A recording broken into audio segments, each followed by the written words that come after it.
Transmitting from the Mojave Wilderness in Joshua Tree, California. Now is the time for Desert Oracle Radio, the voice of the desert. Night has fallen on the desert. And this is your temple of the night. Your temple of the night up the Great Highway. Turn right at the caldera, over the river and through the woods. Past the sheep herders and the old windmill. And then it's just down a couple of switchbacks headed toward the state highway. You see the great wild sagebrush plain rising up to Pinyon Forest. And then that magnificent crown of white granite rising up from the ancient crescent of trees. The great temple.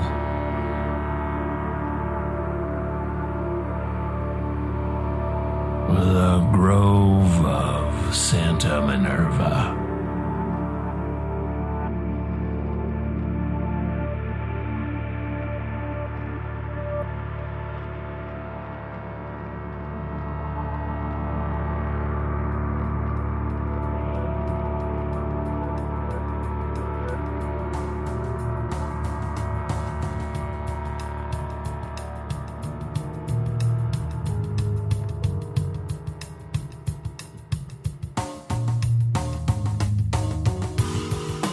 This is also the 200th episode of Desert Oracle Radio.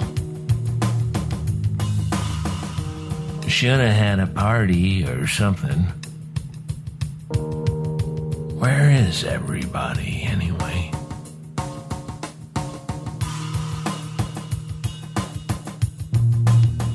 I get it. It's just me. Just me and some landscapes of sound by Red, Blue, Black, Silver. But by long tradition, he is somewhere else. Nobody really knows where.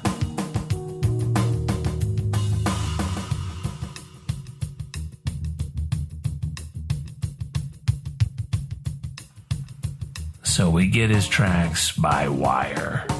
Somehow. Or wireless. Nobody knows.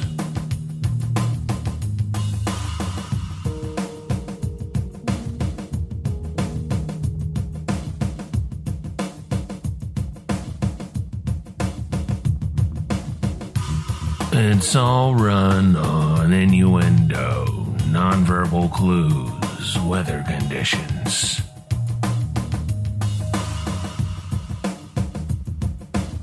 What happened is he had always dreamed of going on one of those cargo freighter cruises.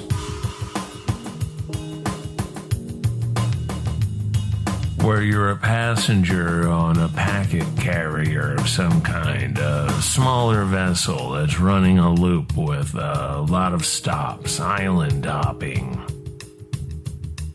A sort of swashbuckling vacation. A foul-mouthed crew of sketchy characters from the Balkans and Trinidad. And they've all got this same tattoo. This symbol.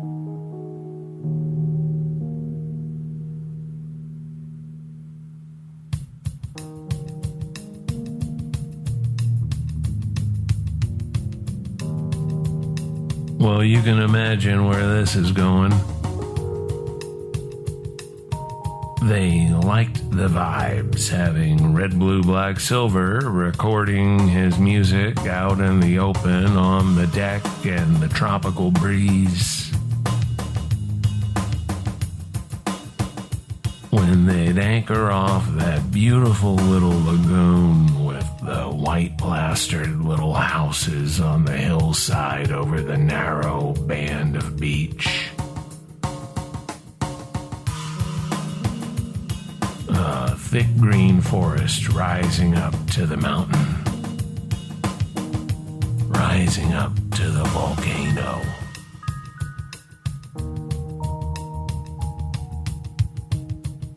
Well, one morning, Red, Blue, Black, Silver wakes up and there it is. The tattoo. None of us ever saw him again.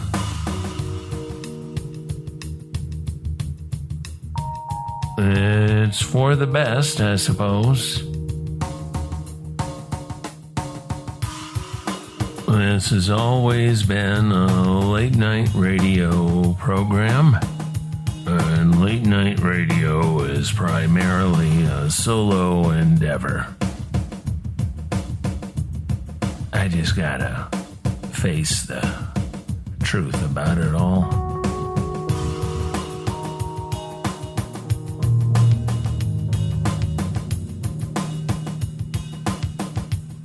I've been thinking about this particular episode of Desert Oracle Radio for a long time now. Because if you ever look at our website on the internet, you'll see the episodes are numbered. Joe Rogan and I came up with that together some years back at the giraffe fights. And you can't avoid being aware when a big one is coming up. 200. And then I had to miss the actual broadcast last Friday because I had to drive the usual half day to see a doctor because we have no doctors up here in the high desert where I'm at.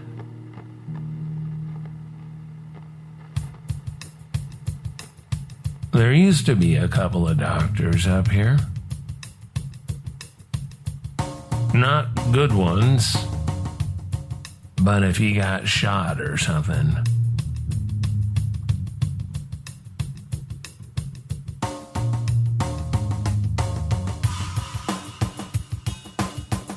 But now I'm here, more or less.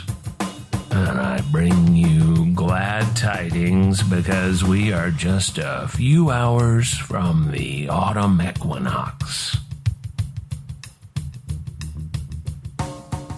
Reaching the Pacific time zone just before midnight tonight, 11:50 p.m., September 22, this autumn equinox. Maybe it has already passed if you're listening to the podcast of this radio program. But right now, it's just ahead. And the autumn equinox means we are moving into the influence of the constellation of Libra. The balance of heaven, as the Babylonians called it. To see Libra, as the Romans described this constellation, look for the Big Dipper in the northwestern night sky, and then you arc to Arcturus, as they say, up at the observatory, which means you look down and to the left. Down and to the left. For big bright Arcturus. And then over the seemingly dead stick figure of Virgo, and Libra is just beyond. Right between the claws of Scorpius. Libra often finds itself in such situations, trapped there between Scorpio and Virgo. This is why the astrological sign of Libra is a diplomatic sign. One of balance with a focus on tranquility and beauty. God knows it takes focus.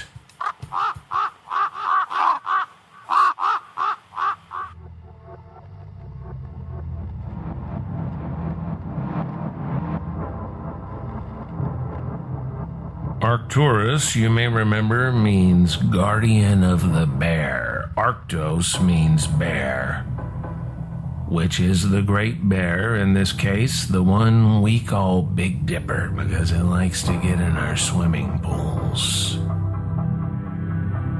It's not the brightest constellation, Libra, but you can see it clearly in the desert sky as long as you're a good ways out of town, away from the bright lights that poison our nighttime world.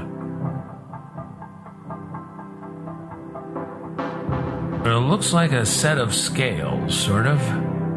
I mean, it looks more like a set of scales than that headless stick figure of Virgo looks like a maiden. The brightest stars in Libra go from the top of the scale over to the left side, and these two stars have truly fantastic names. Zubin el-Janubi and Zubin-es Shamali, says the astronomy site Earth Sky. The names rhyme with Obi-Wan Kenobi of Star Wars. Well, sort of, I guess. If you're charitable about the definition of the word rhymes. But they do have that rhythm, at least, or they can have that rhythm. Zubin el-Janubi, Obi-Wan Kenobi. Zubin-es Shamali, Obi-Wan Shamali.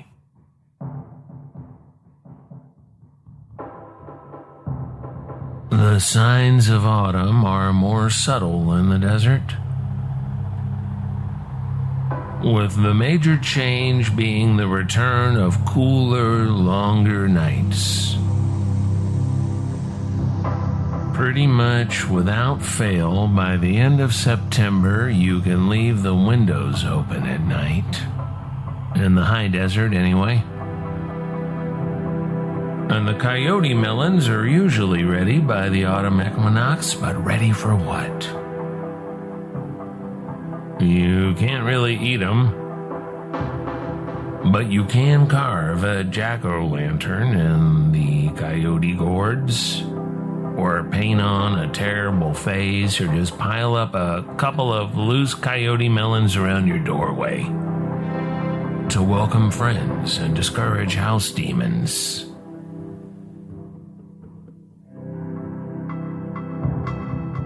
If you live near one of our occasional sources of water, like a creek or a stream,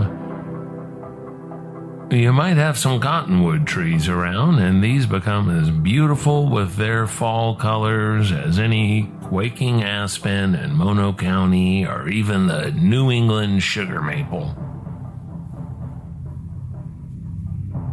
This autumn is getting off to a strange start, as here in the Mojave High Desert there are carpets of little yellow wildflowers everywhere thanks to the hurricane. Old Hurricane Hilary, which soaked us all pretty good a month ago. I've never had so many weeds in late September. It looks like I have to get the pygmy goats back over here for the weekend. Monsoon rains do this in other parts of our American deserts, but it's rare in the Mojave.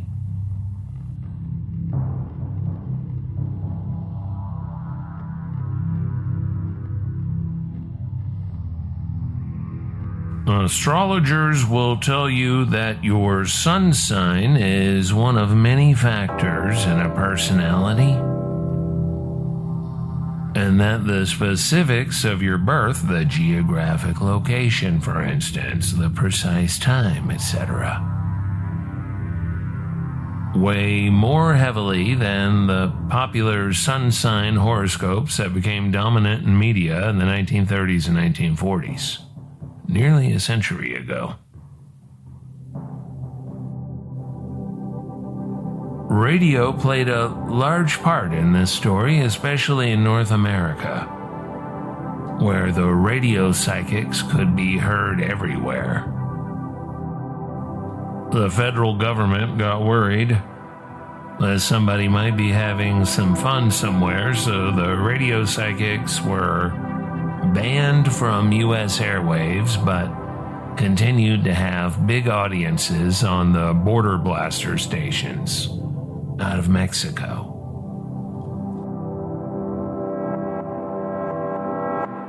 During both phases of the astrology craze, on domestic radio and on the border blaster stations, and the border blasters were the stations that would later send out Wolfman Jack's rock and roll show across the nation, that kind of thing.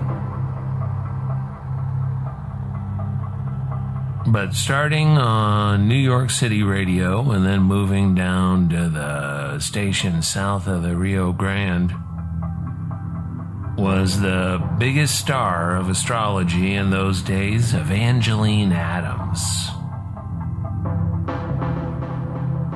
And along with her ghostwriter, the British occultist Aleister Crowley, Evangeline Adams did more than anybody to popularize sun sign astrology. But Adams and Crowley were equally dedicated to natal astrology regarding the position of the planets at birth, and what's called horary astrology. That's spelled H-O-R-A-R-Y, not with the W-H. And that regards the position of the planets and constellations in the present and the future. Or in the past, if you're trying to go back and figure out what the astrological conditions were like, say, for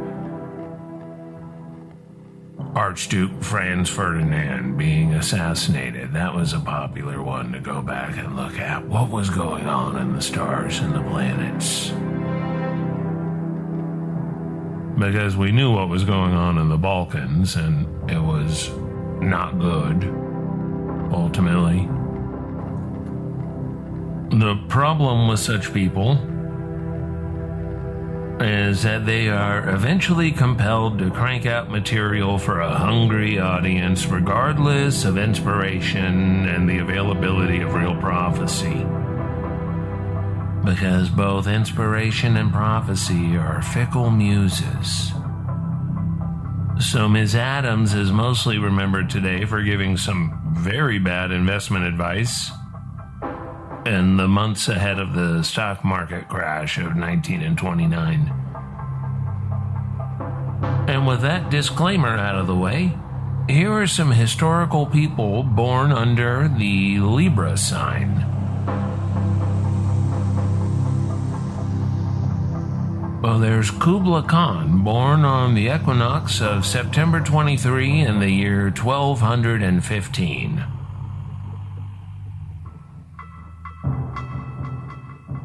Oscar Wilde, born in Dublin on October 16, 1854. John Lennon, another Irish writer, October 9, 1940.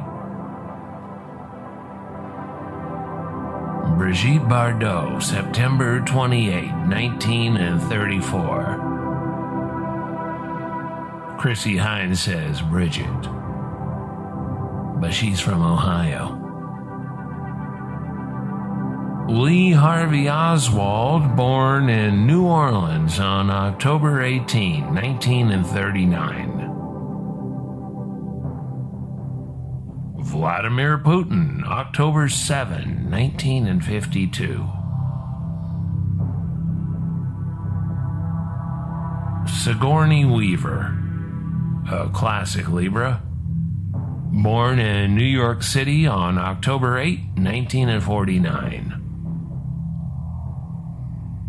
F. Scott Fitzgerald, September 24, 1896, in St. Paul, Minnesota, a little too close to other sign to get the full benefit of the Libra balance.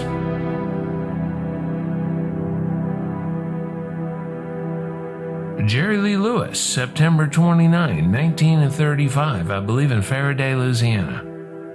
The Killer. John Coltrane, September 23, 1926, another Equinox birth in Hamlet, North Carolina. Václav Havel, born in Prague on October 5, 1936. And Jim Henson, September 24, 1936, born in Greenville, Mississippi. Ray Charles, the genius, born in Georgia on September 23rd, 1930. And finally, Aleister Crowley himself, who was born on October 12, 1875. Exactly 90 years before my own day of birth, it turns out. Autumn equinox calls for an autumn poem. But all the usual suspects are worn out with 10-year-old Twitter jokes and, with the 10-year-old Twitter jokes, people are trying to act like they read poetry or they know poetry. And so they roll out this one stupid thing about plums in the icebox. They need to stop. Go back to listening to video game soundtracks and ordering fast food for delivery.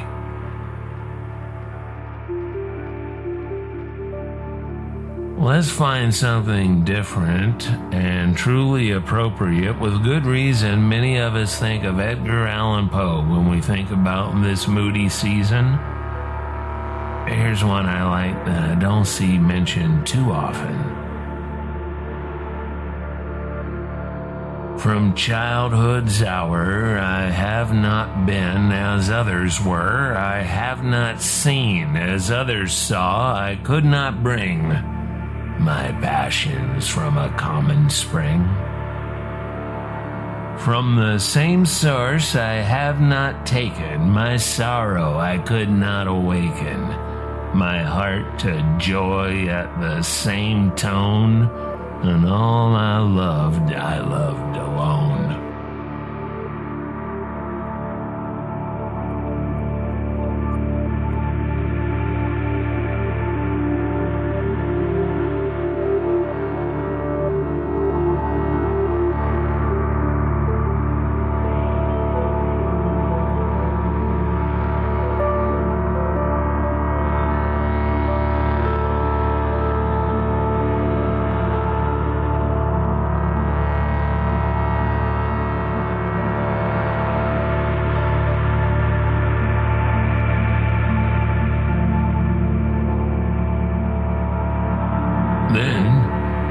Childhood in the dawn of a most stormy life was drawn.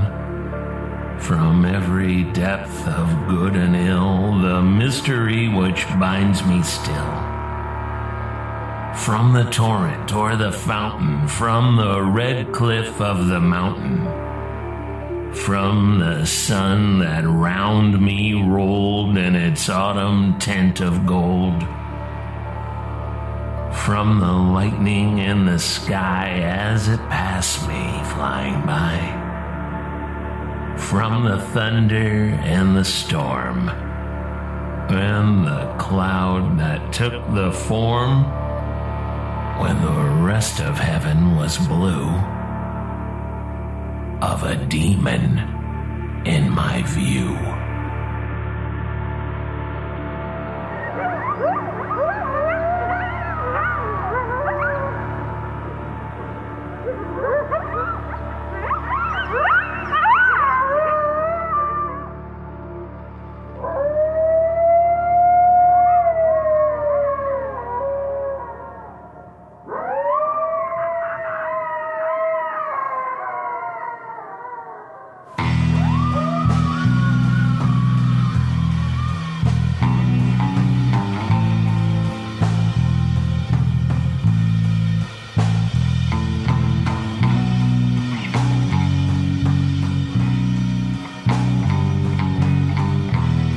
From Amboy to Isaacs and across the great Mojave wilderness, you have been listening to Desert Oracle Radio with musical soundscapes by our own Red, Blue, Black, Silver, and I am your host, Ken Lane.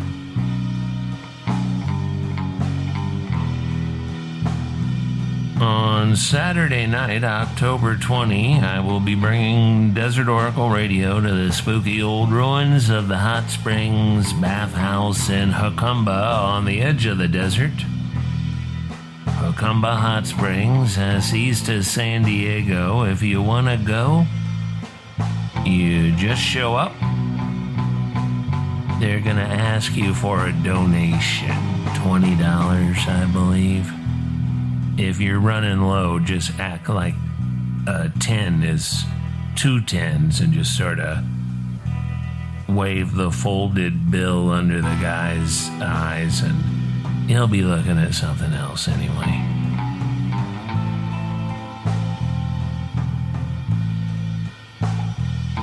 $8 p.m. on Friday, October 20th, in the prime time of the Western American autumn.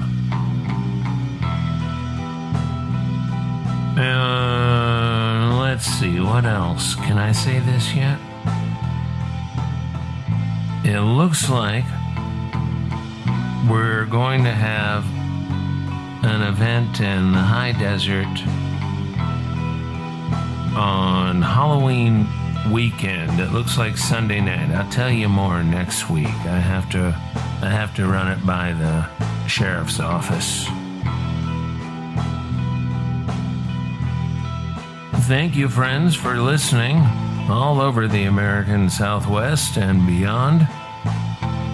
You can visit our website, which I do update every week, desertoracle.com. Click Desert Oracle Radio, and good night from the voice of the desert.